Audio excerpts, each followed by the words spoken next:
I got back from the sale barn about maybe about 3 hours ago, and here are the new calves that I brought in. About 6 calves today, and yep, it is hot outside, and it's supposed to get worse this week with everything going on. The feeder cattle market is falling apart. It's supposed to be real hot this week and everything, and the economy's falling apart. I got these calves on a good price. I got them for $500 a piece. Just about $500. I paid $3,200 something for 6 calves. So it was just over $500 a calf. And some of these four, like these two right here, and then that black white face heifer right there, and then that red one right there next to her. Those are the 4 that I had before, and then I brought in these 6 today. I brought in the other 6 today, and if y'all take a look real close over there, you're gonna see that white calf walking around over there by himself. He's over there, way off over there, and he's that sickly little animal. I don't know what's going on with him, but I got him over there by himself because I don't, if he is sick, I don't want him getting the other animals sick. And so I got him over there. He's been like that for 3 weeks, and about a couple days ago, he started getting worse. And so I gave him a whole bunch of electrolyte solution. I gave him some electrolyte solution to see if maybe that gets him started again. I was like, maybe he's kind of not in a good situation because he has too many other cattle around. And so I put him over there by himself, and I gave him some electrolytes, and it would be great if he makes it. But I'm not sure about him. I don't know if he's gonna make it. And so today I figured I would talk about money today. Today's a good day to talk about money. And so I figured that another way to look at how much money I make in the cattle business is it's just another way to visualize it, because it's just another way to visualize it, because if you write it down on a piece of paper, you can visualize it that way. If you take a look at the thing about writing down money, like if you write down your idea and attach the amount of money that's correlated to the idea, you can use your forward think. You can essentially start thinking in a forward direction about how much money you anticipate you're going to make, etc., etc. How much money do you think you're going to make? How much money do you think it's going to cost, etc., etc., right? And the big idea, I've talked about this repeatedly, but the big idea with money is to just be aware of money. You should be aware that, at least me, when it comes to my life, I am aware that things cost money, and that when I do certain things, I can actually net positive money. Like, I am 100% aware of this idea. Like, if I bring home an animal at this price and the feeder cattle market stays at this price, just goes sideways from this price, etc., etc., I feed the animal this diet, and I give them this medication, and whatever it may be. I understand that my ideas have a monetary value associated with them. I'm not saying everything's about money. I'm just saying that there is a monetary value that is associated with these ideas.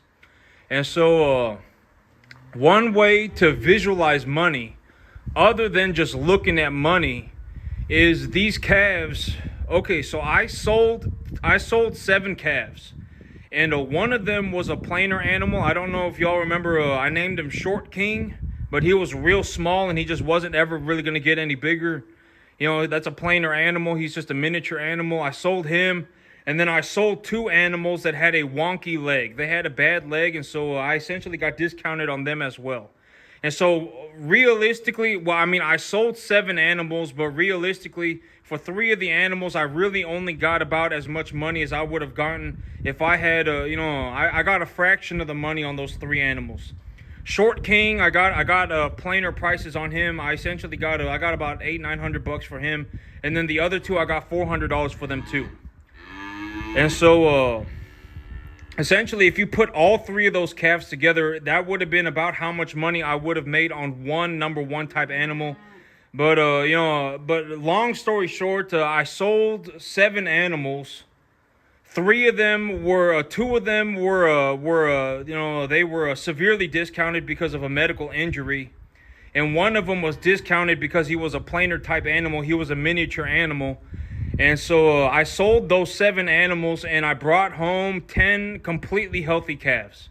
I brought home 10 calves that are just they're okay, right? I mean, there's nothing really wrong with them.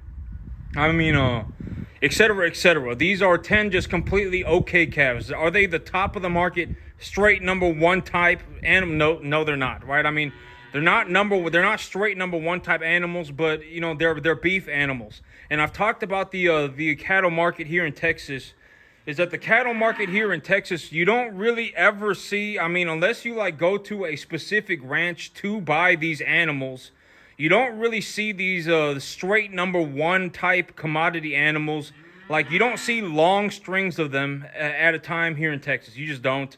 There are other places in the, I know that like if you go to Montana or Nebraska, or if you go to even Oklahoma, I'm pretty sure, or Missouri. Like if you go to these other states, they got these long strings of straight number one type animals. But here in Texas, you don't hardly ever see that. I have not ever seen that. Every once in a while, I'll see 5, 6, 7 of them grouped up together. If I go to a specific preconditioned sale where they are selling number 1 to 1.5 type medium large frame animals that they have commingled together, then sure, I'll see it then. But realistically, I don't ever see that here in Texas when I just go to a sale barn. When I go to a sale barn, they're selling these animals one by one, almost all of them. Every single sale barn here in Texas is selling animals one by one. And so our cattle here, you're not hardly ever going to see somebody with just straight number one type animals. Like if you go to Montana, or if you go to Nebraska, if you go to Missouri, if you go to Kansas, you might see a lot of people with straight number one type animals. But here in Texas, you don't hardly ever see that. I mean, I got to go and pick out the animals one by one, and et cetera, et cetera. I got to put them all together myself, and yeah. But another way to visualize money, when I'm talking about money, another way to just visualize it is that I sold 7 animals. 2 of them had a medical injury, and 1 of them was a planer type animal. So I essentially sold about 5. Realistically, I sold 7 animals, but 2 of them had an injury, and 1 of them was a planer.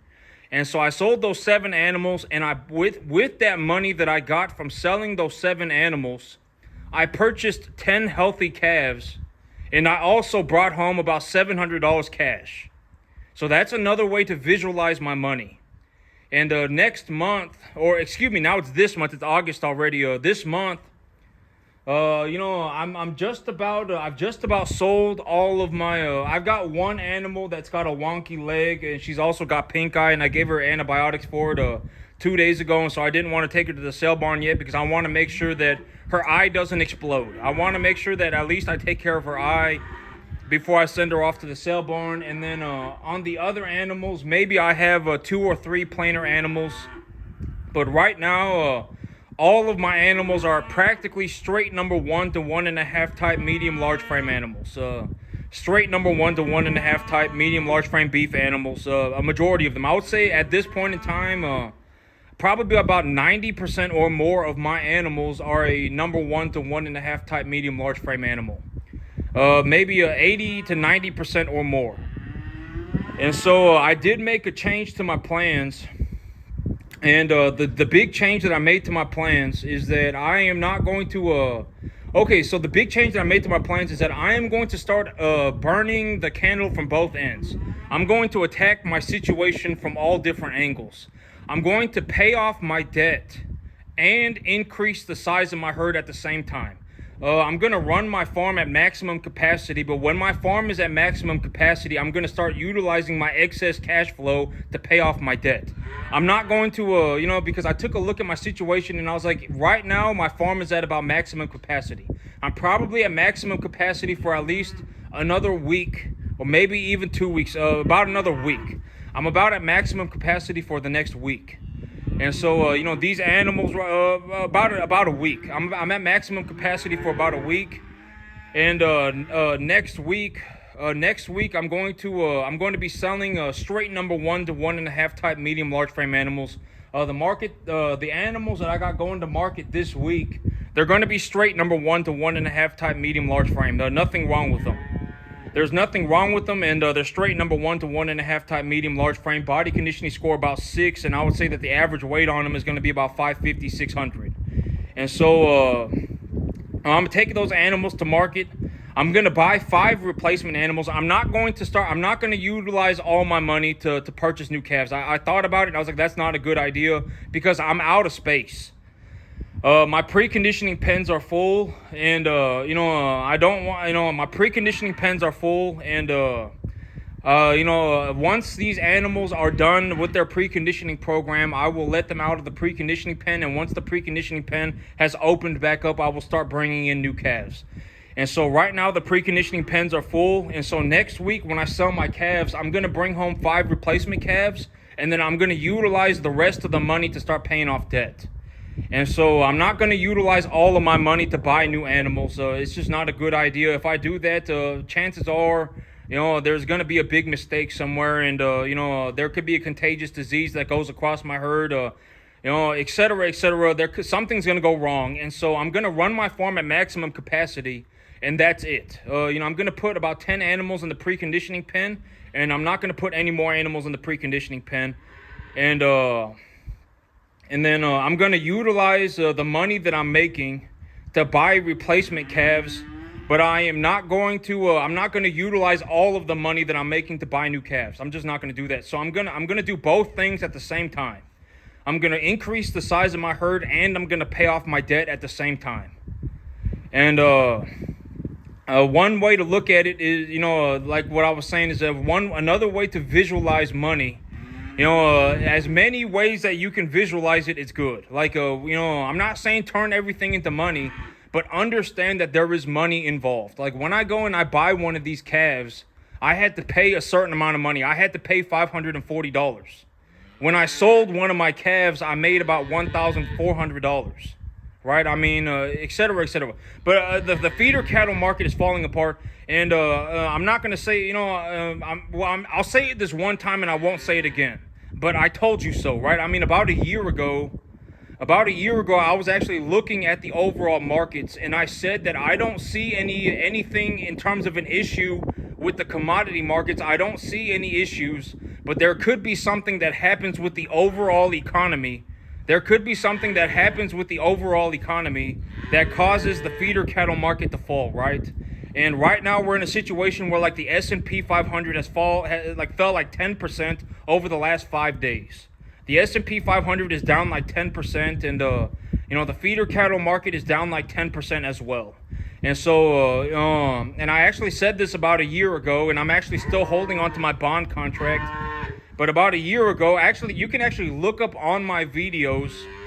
I think I named the video like leveraging for bonds or something like that. Like I actually purchased a long-term bond contract as a hedge for my cattle about a year ago. And I said, I don't see any weakness in the commodity markets, but there is a possibility that the overall economy has problems.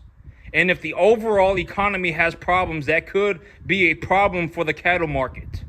And today, essentially over the last week, the overall, the S&P has fell about 10%, and the cattle market has fallen about 10% as well. And I believe that right now what is happening with the feeder cattle market is because of the overall economy.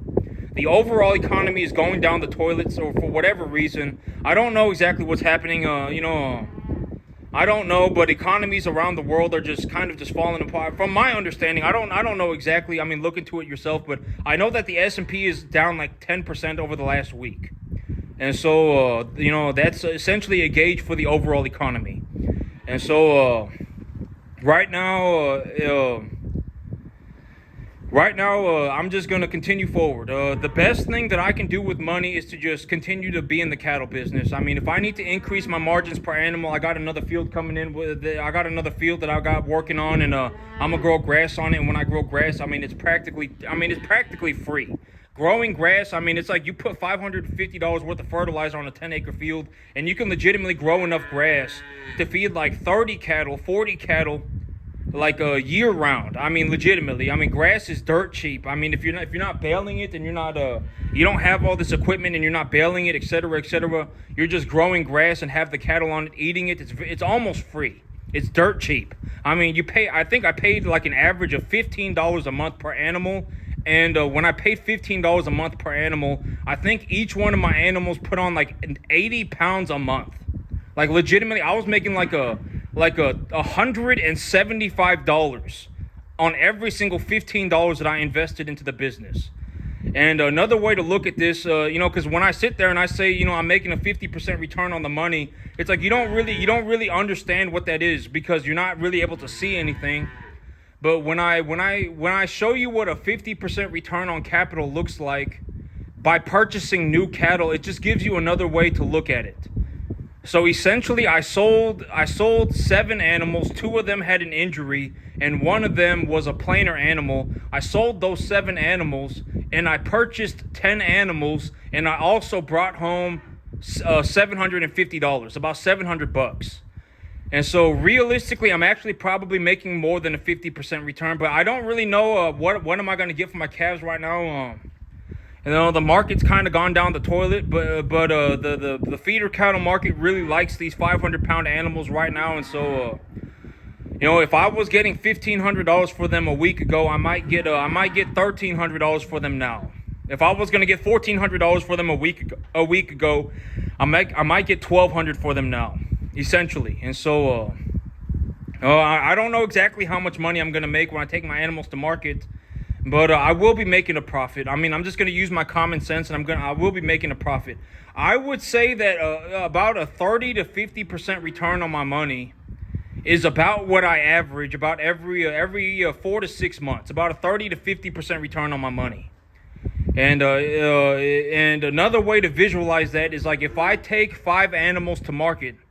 If I take 5 number 1 to 1.5 type medium large frame animals to market, and they're at a body conditioning score of 6, 550 pounds, number 1 to 1.5 type medium large frame. When I sell those 5 animals, I essentially make enough money to buy 8 animals of equivalent beefness.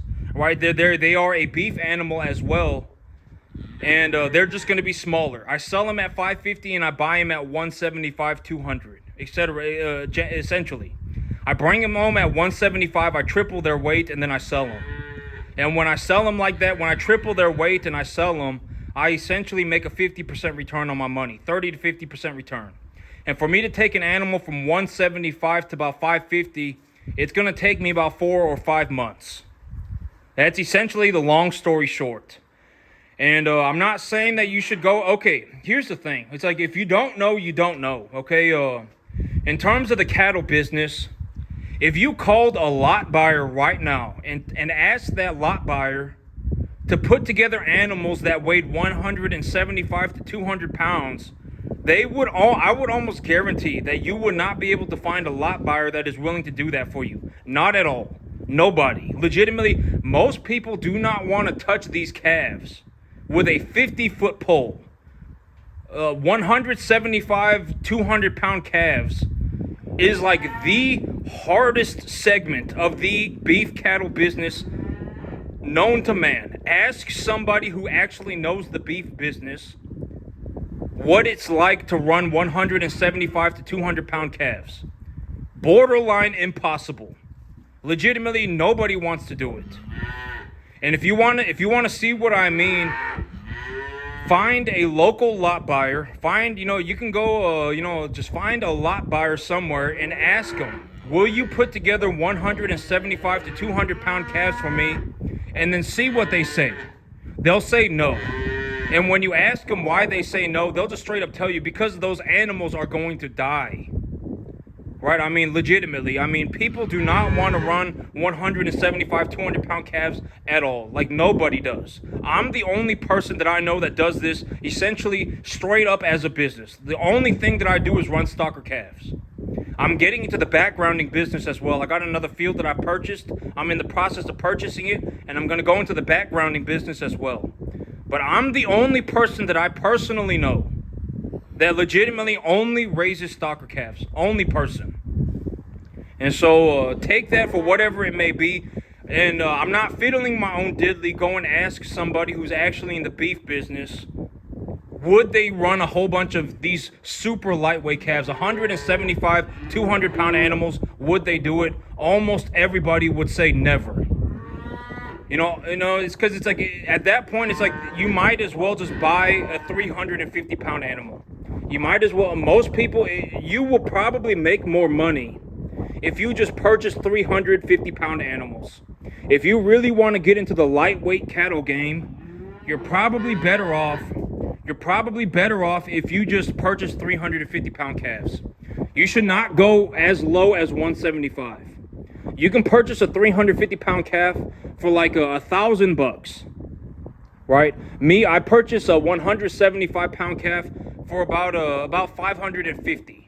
700, something like 550, 600. You can purchase a 350-pound calf for like 900 to $1,000. If you paid an extra $250, $350, you could purchase an animal that's essentially double the weight.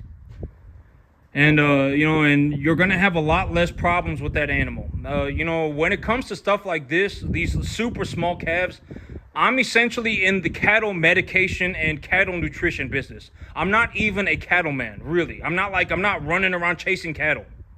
I'm essentially giving my animals the proper medication and putting them on the right nutrition. That's what I'm doing. I mean, when it gets to these real small animals, you got to be very careful. You have to be very, very, very careful, right? I mean, if you want to get into this business, don't buy a whole bunch of them at the same time. Like, don't look at what I'm doing and go, oh my God, I'm gonna go do this too. Buy a couple, buy 2 or 3 of them, and you're probably gonna lose those 2 or 3. And don't get too disheartened about it, okay? You're gonna see cattle die. I mean, there's nothing you can do about it. It's gonna happen.